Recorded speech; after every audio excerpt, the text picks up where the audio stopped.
シニア犬と暮らしていると、あれをした方がいいんじゃないか、これをした方がいいんじゃないかと悩むことも多いと思いますが、今日お話しする5つのことがシニア犬の体を動かしやすくする土台になります。1番目、肉球周りの毛を刈る。肉球を覆っている毛を刈ると家の中で滑りにくいですし、外でも地面を踏みしめるときに刺激される感覚が伝わりやすくなります。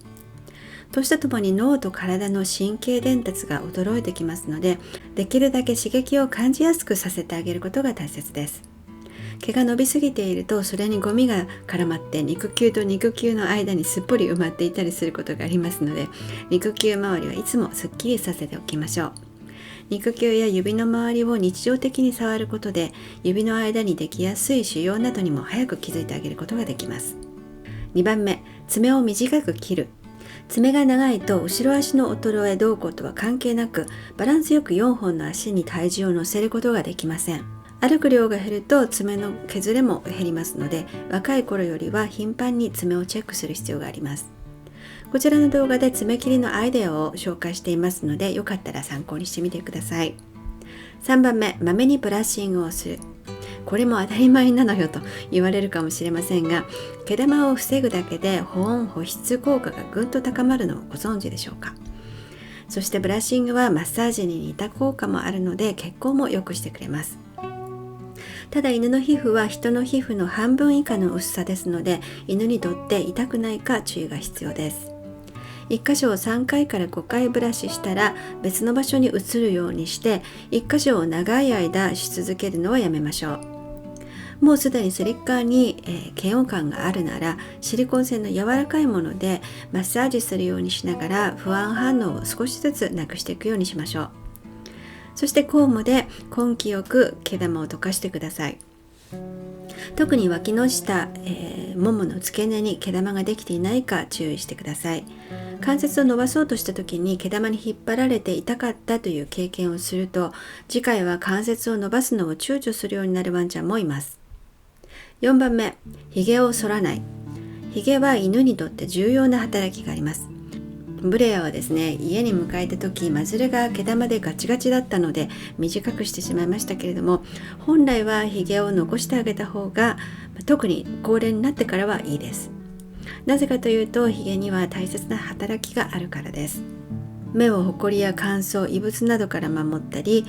視力の弱い犬にとって暗闇で周囲の様子や周りとの距離感を探る助けになります。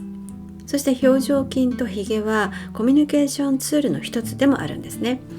例えばリラックスしている時には、ひげはマズルに沿って平らに寝ていますが、嬉しい時や何かに興味を示している時はひげが立ち上がります。逆にひげが下がる時っていうのは怖い時です。そして狭いスペースを通れるかどうかとか、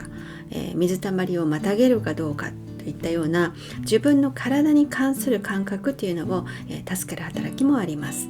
自分の体に関する感覚のことを固有受容感覚と言いますけれども、これは年とともに衰えるので、老犬に自分の体の向きとかサイズとか関節を巻き伸ばしした時に感じる感覚というのをですね、できるだけ活性化してあげるといいんですね。ひげという感覚受容器があれば、それだけ助けになります。そして5番目、足をすっぽりかぶせる靴の代わりに手首とかかとのサポーターを使う。これは肉球周りの毛を切るということと同じ理由です。足に体重を乗せた時の感覚が伝わりやすくするということは、高齢の犬にとってとても大切です。とはいえナックリングしていて靴やソックスで保護する必要がある場合もありますので、そういう場合はしょうがないですけれども、できる範囲で足を踏みしめる感覚をしっかり感じさせてあげてください。そして手首やかかとが倒れ気味だったりふらつく場合は、歩行をサポートするために関節のサポーターを使います。サポーターで関節が少し固定されると、歩くことに自信が持ててモチベーションも上がります。どれも簡単なことだったと思いますけれども、これらのちょっとしたことの積み重ねがシニア犬の最後まで歩ける体の土台となります。この5つは全部できているという方はですね、次にこの動画で紹介しているマッサージをやってみてください。最後までご視聴ありがとうございました。ではまた次回の動画でお会いしましょう。さよなら。